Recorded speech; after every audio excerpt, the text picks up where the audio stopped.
Good morning students. Genius public inter college की online class में आप सभी का स्वागत है। स्टूडेंट्स, हम लोग ऑनलाइन क्लास के माध्यम से गोस्वामी तुलसीदास जी द्वारा रचित कवितावली और लक्ष्मण मूर्छा और राम विलाप पर चर्चा कर रहे थे, जिसका पार्ट 1 हम लोगों ने पिछली कक्षा में अध्ययन कर लिया, जिसमें गोस्वामी तुलसीदास जी के जीवन परिचय, कालखंड और उनकी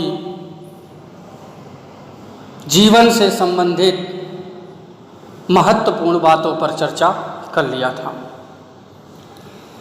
आज की क्लास में हम लोग गोस्वामी तुलसीदास जी की रचनाओं और उनकी साहित्यिक विशेषताओं तथा आपके पाठ्यक्रम में निर्धारित कवितावली और कवितावली पर चर्चा करेंगे, उसके प्रतिपाद्य और संक्षिप्त परिचय पर चर्चा करेंगे।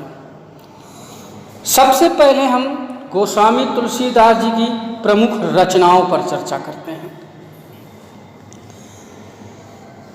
यद्यपि गोस्वामी तुलसीदास जी की अनेक रचनाएं हिंदी साहित्य में प्राप्त होती हैं, परंतु उन सभी रचनाओं में रामचरितमानस हिंदी साहित्य और समाज में सबसे पॉपुलर, सबसे लोकप्रिय और प्रसिद्ध रचना साबित हुई। गोस्वामी तुलसीदास जी द्वारा रचित रचनाएं रामचरितमानस, कवितावली, रामलला नहछु, गीतावली, दोहावली, विनय पत्रिका, रामज्ञा प्रश्नावली, कृष्ण गीतावली, पार्वती मंगल, जानकी मंगल, हनुमान बाहु, वैराग्य संदीपनी इत्यादि रचनाएं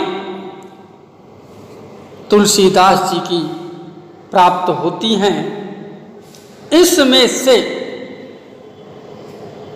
जो रामचरितमानस रचना है वह एक महाकाव्य रचना की दृष्टि से एक महाकाव्य है, जिसमें समाज से संबंधित अनेक रिश्तों, समाज कैसा होना चाहिए, संबंधों का चित्र प्रस्तुत किया गया।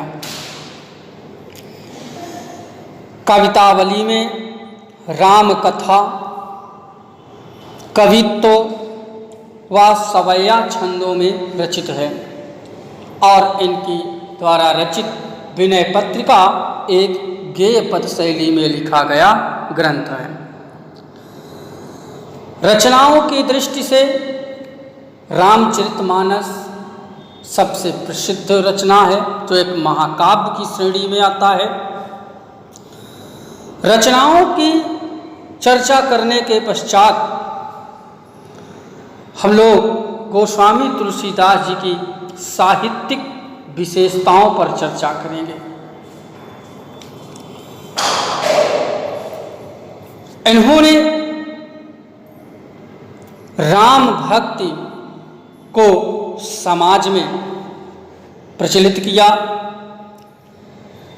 और इनकी रचना और भावात्मक अभिव्यक्ति को देखते हुए हिंदी साहित्य में यह माना गया कि गोस्वामी तुलसीदास जी लोक मंगल की साधना के कवि माने जाते हैं।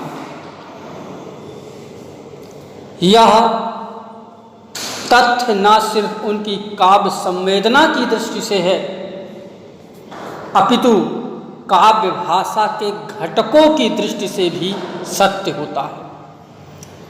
इसका सबसे बड़ा प्रमाण तो यह होता है कि गोस्वामी तुलसीदास जी शास्त्रीय भाषा, जो कि संस्कृत मानी जाती है, शास्त्रीय भाषा में सर्जन क्षमता होने के बावजूद भी उन्होंने लोक भाषा, और उस समय लोक भाषा तत्कालीन समय में थी अवधी और ब्रज भाषा। इस अवधी और ब्रज भाषा, अवधी, ध्यान दें, अवधी और ब्रज भाषा, इन दो भाषाओं में उन्होंने अपनी रचना की और साहित्य की रचनाओं का इन्होंने अपना माध्यम बनाया। तुलसीदास जी में जीवन और जगत की व्यापक अनुभूति और मार्मिक प्रसंगों की अचूक समझ है, और यही विशेषता उन्हें महाकवि बनाती है। दूसरी बात यह है कि ध्यान दें, आप लोगों के पुस्तक में एक पंक्ति है, हृदय सिंधुमति सीप समाना स्वाति शारद कहाँ ही सुजाना, जो बरसै बरबार विचारू हो ही कवित मुक्ताम निचारू, कीरति भनित भूति भल सोई सुरसर सम सब कहाँ हित सोई। अर्थात इनकी जो राम भक्ति शाखा सगुण भक्ति काव्य धारा के अंतर्गत आती है, उस शाखा के सर्वोपरि कवि के रूप में गोस्वामी तुलसीदास जी दिखाई देते हैं, परंतु उनकी भक्ति इस हद तक लोकोन्मुख है कि वे लोक मंगल की साधना के कवि के रूप में प्रतिष्ठित हैं। और आपको मैंने बताया कि यह इनकी साधना केवल संवेदना को न देख करके एक शास्त्रीय भाषा के होते हुए भी इन्होंने अवधि और ब्रज को अपने साहित्य रचना बनाया। ध्यान दें, जिस प्रकार उनमें भक्त और रचनाकार का द्वंद्व है, उसी प्रकार शास्त्र व लोक द्वंद्व है, जिसमें संवेदना की दृष्टि से लोक की ओर वे झुके हैं। झुके हैं तो शिल्पगत मर्यादा की दृष्टि से शास्त्र की ओर शास्त्रीयता को लोकग्राह्य तथा लोकगृहीत को जन सामान्य में समान रूप से लोकप्रिय बनाता है। ध्यान दें कि उनकी एक अनन्य विशेषता है कि वे दार्शनिक और लौकिक स्तर के नाना द्वंद्वों के चित्रण और उनके समन्वय के कवि हैं। इसलिए इनको समन्वयवादी कवि के रूप में भी जाना जाता था। द्वंद्व चित्रण, जहाँ सभी विचार भावधारा के लोगों की को तुलसी काव्य में अपनी अपनी उपस्थिति का संतोष देता है, वहीं समन्वय उनकी ऊपरी विभिन्नता में निहित एक ही मानवीय सूत्र की उपलब्ध करा के संसार में एकता व शांति का मार्ग प्रशस्त करता है। आप आगे देखेंगे कि तुलसीदास की लोक व शास्त्र दोनों में गहरी पकड़ है तथा जीवन व जगत की व्यापक अनुभूति और मार्मिक प्रसंगों को उन्हें अचूक समझ है, और यही विशेषता उन्हें महाकाव्य बनाती है। और इसी से प्रकृति व जीवन के विविध भावपूर्ण चित्रों से उनका रचना संसार समृद्ध है। विशेषकर रामचरितमानस इसी से यह हिंदी का अद्वितीय महाकाव्य बनकर के उभरा है।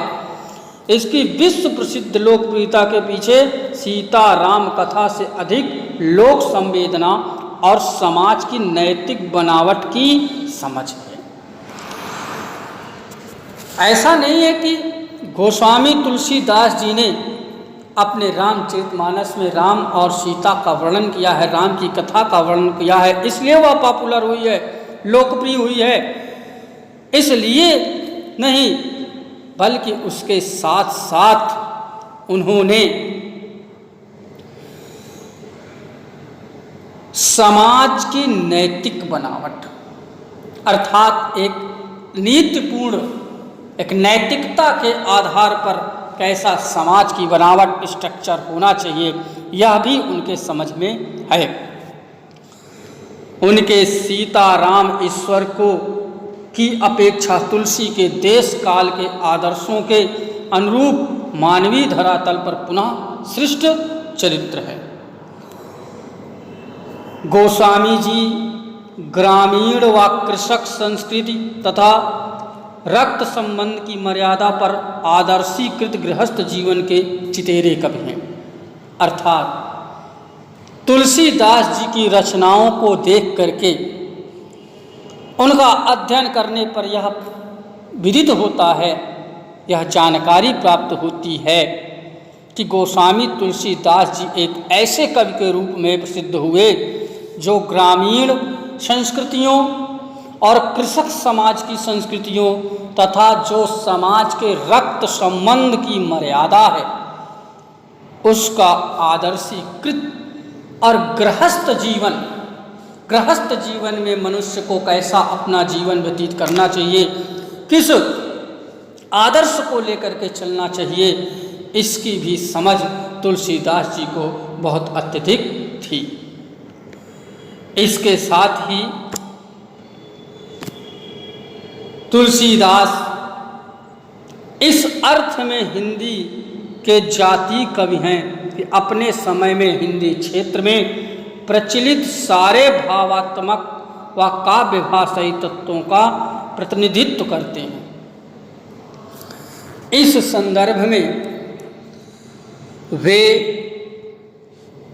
विचार, काव्य रूप, छंद और काव्य भाषा की जो बहुल समृद्धि उनमें दिखती है वह अद्वितीय है। तत्कालीन हिंदी क्षेत्र की दोनों काव्य भाषाओं अवधी और ब्रजभाषा तथा दोनों संस्कृति कथाओं सीताराम व राधा कृष्ण की कथाओं को साधिकार अपनी अभिव्यक्ति का माध्यम बनाते हैं।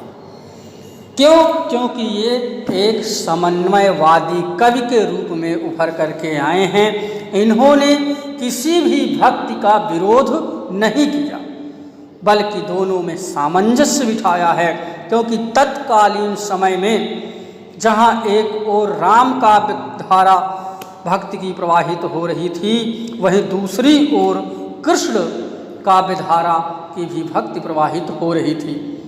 तो तुलसीदास जी ने राधा कृष्ण की कथाओं को साधिकार अपनी भावात्मक अभिव्यक्ति का माध्यम बनाया है।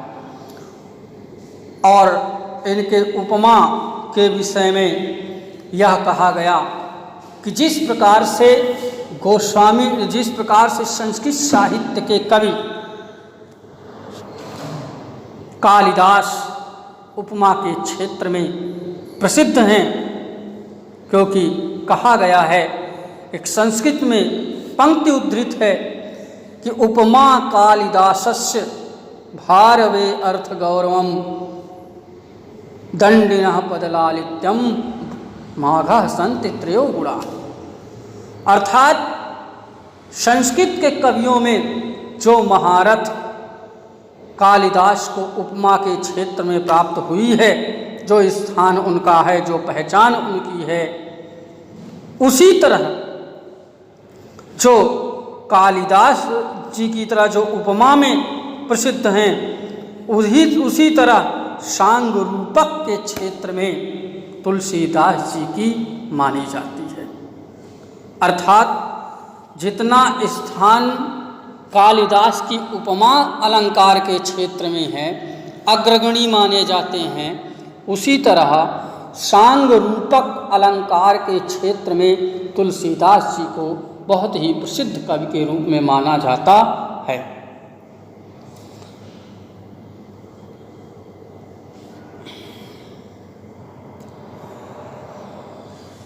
अब हम लोग आपके पाठ्यक्रम में निर्धारित जो कवितावली है उस कवितावली के प्रतिपाद्य विषय और उसके सार पर संक्षिप्त चर्चा हम लोग करेंगे। ध्यान दें कि विविध विषमताओं से ग्रस्त कलिकाल तुलसी का युगीन यथार्थ है, जिसमें वे कृपालु प्रभु राम व राम राज्य का स्वप्न रचते हैं।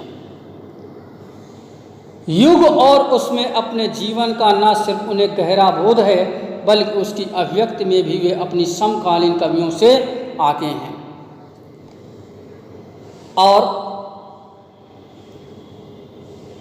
वो समाज में राम राज्य की स्थापना करना चाहते हैं कि राम के कालीन जो युग था उस समय कैसा समाज का दृश्य था, वह आज के आधुनिक भक्तिकालीन दौर में भी वह राम राज्य को लाना चाहते हैं। उनके द्वारा रचित कवितावली के 2 कवित्व और 1 सवैया इसके प्रमाण स्वरूप हैं। उन्होंने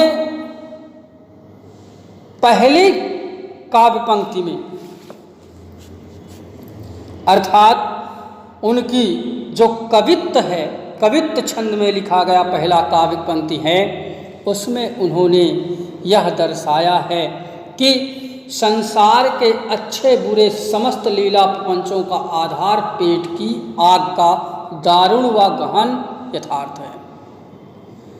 उन्होंने कहा कि समाज में जो कुछ भी अच्छे या बुरे कर्म मनुष्य करता है वह पेट की अग्नि को दूर करने के लिए ही करता है, चाहे वो व्यापार हो, चाहे वो खेती हो, चाहे नाच गाना हो, चाहे चोरी हो, चाहे गुप्तचरी हो, चाहे सेवाकारी हो, चाहे जो कुछ भी कार्य वह करता है वह पेट की अग्नि को समाप्त करने के लिए ही करता है। इसमें इन्होंने यह भी दर्शाया कि यहाँ तक कि वह अपने प्रिय पुत्र संतान को भी पेट की उदर की पूर्ति के लिए, पेट की आग को पूर्ति करने के लिए बेच देता है।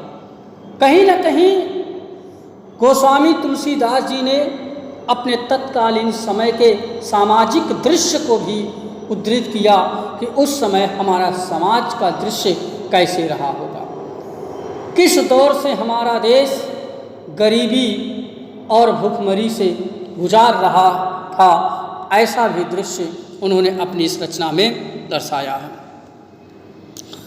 और कहते हैं कि इस संकट का समाधान वे राम रूपी घनश्याम के कृपा जल में देखते हैं, अर्थात उनकी राम भक्ति पेट की आग बुझाने वाली यानी जीवन के यथार्थ संकटों का समाधान करने वाली है और साथ ही जीवन बाह्य आध्यात्मिक मुक्ति देने वाली है, ऐसा गोस्वामी तुलसीदास जी मानते हैं। इसके बाद जब आप दूसरी काव्य पंक्ति में जाएंगे, दूसरे कवित्व में जाएंगे, दूसरे कवित्व छंद में जाएंगे, तो आपको उन्होंने दिखाया कि अपने तत्कालीन समय में अकाल का जो दृश्य था, अकाल से उत्पन्न होने वाली जो समाज की संकट है उसका उन्होंने वर्णन किया, उसका चित्रण किया कि इस अकाल से के प्रभाव से ना तो किसान खेती कर सकता है, ना भिखारी को भीख नहीं मिल सकती है। अब भाई जब किसान कृषि ही नहीं करेगा, खेती ही नहीं करेगा, तो फिर भिखारी को भीख कहाँ मिलेगी। और जब किसानी नहीं होगी, अन्न नहीं उत्पन्न होगा, तो व्यापार भी नहीं होगा। नौकरी चाहने वालों को नौकरी नहीं मिलेगी। जैसे कि आज आधुनिक समय में, वर्तमान समय में आपके समाज में कोरोना का संकट आज के परिदृश्य में दिखाई दे रहा है। यह भी एक प्रकार से एक ऐसी अकाल है जिसमें आज समाज संकट की घड़ी से गुजर रहा है, और इसमें ना तो व्यापार का कोई लाभ है, ना नौकरी का कोई लाभ है। हर व्यक्ति आज परिश्रम और संघर्ष से जूझ रहा है। इसी तरह हमारे समाज में पूर्व में अनेक प्रकार के अकाल आए जिसका शिकार हमारा देश होता रहा है, और उससे उत्पन्न गरीबी और संकट आते रहे और मनुष्य उसको झेलता रहा। तो इस विषमता में, अर्थात प्रकृति और शासन की विषमता से उपजी जो बेकारी और गरीबी की पीड़ा है, उसका यथार्थ चित्रण कवि गोस्वामी तुलसीदास जी ने अपनी दूसरे पंक्ति में किया, और उसके बाद उन्होंने यह उपाय बताया कि इस संकट का समाधान हम लोग केवल और केवल श्री राम की भक्ति और श्री राम की शरण में जाने से ही प्रकट होगी। और अंत में वो प्रार्थना करते हैं अपनी दूसरी काव्य पंक्ति में कि हे प्रभु, हे ईश्वर, हे मर्यादा पुरुषोत्तम श्री राम, आप ही एक हमारे शरण दाता हैं, अन्नदाता हैं। आप ही हमें इस मुक्ति, इस संकट से, इस दरिद्रता रूपी रावण का नष्ट करें, विनाश करें। आप ही एक ऐसे हमारे इष्ट देव हैं, आराध्य देव हैं, जिससे हमें संकट से छुटकारा दिला सकते हैं। इसके बाद उन्होंने तीसरे पंक्ति में सवय छंद में उन्होंने लिखा कि भक्त की गहनता और सघनता में जो उपजे भक्त हृदय के आत्मविश्वास है, उस आत्मविश्वास का चित्रण उन्होंने किया है। उन्होंने लिखा कि चाहे कोई मुझे धूर्त कहे, अवधूत माने होता है योगी, चाहे मुझे योगी कहे, कुछ भी कोई कहे, राजपूत कहे, जुलाहा कहे। उन्होंने कहा कि मैं किसी के घर अपनी बेटी को ब्याहने नहीं जा रहा हूँ, अपने बेटा को विवाह करने नहीं जा रहा हूँ। मैं किसी की जाति बिगाड़ने वाला हूँ, ना मैं किसी की जाति को बिगाड़ूंगा। मैं तो केवल प्रभु राम का गुलाम हूँ, उनका दास हूँ। एक बात ध्यान दीजिएगा कि गोस्वामी तुलसीदास जी ने अपनी रचना में भगवान और भक्त का संबंध, सेवक और स्वामी का संबंध बताया। उन्होंने कहा कि इस समाज में जिसे जो अच्छा लगे वही कहे। मैं मांग कर खा सकता हूँ, मैं मस्जिद में सो सकता हूँ, किंतु मुझे किसी से कुछ लेना देना नहीं है। मैं तो सब प्रकार से राम का अनन्य भक्त हूँ, राम का अनन्य सेवक हूँ। मैं उन्हीं की सेवा करके अपने इस पेट को पूर्ति करूँगा और अपने जीवन को राम की शरण में समर्पित करके अपने जीवन को सार्थक बनाऊँगा। तो इस प्रकार से गोस्वामी तुलसीदास जी की द्वारा रचित जो कवितावली है, उसमें वर्णित जो कथा है, जो तथ्य है, उसको हमने संक्षिप्त रूप में आपको बताया। उनकी काव्यगत विशेषताएं क्या हैं, उस पर भी चर्चा आप लोगों ने किया। इसके साथ ही आप लोगों ने भाषा शैली पर भी चर्चा किया। उनकी अलंकार योजना की विशेषता पर भी आप लोगों ने चर्चा किया। अब हम लोग नेक्स्ट क्लास में कवितावली की काव्य पंक्तियों को विस्तृत रूप में चर्चा करेंगे। और गोस्वामी तुलसीदास जी की जो भक्ति भावना है, जो समाज के प्रति दृष्टिकोण है, क्या वो कैसा समाज पाना चाहते हैं और क्या समाज का दृश्य वर्णित किया है, उसका विशद चर्चा हम लोग नेक्स्ट क्लास में करेंगे। सभी स्टूडेंट्स एक बार अपनी पाठ्य पुस्तक में दिए हुए गोस्वामी तुलसीदास जी का जीवन परिचय और उनके काव्य से संबंधित जो विशेषताएं हैं उसका अध्ययन कर लें, समझ लें। अगर कोई समस्या होती है तो वह तुरंत हमसे चर्चा करें, उनकी शंका का समाधान होगा। Have a nice day.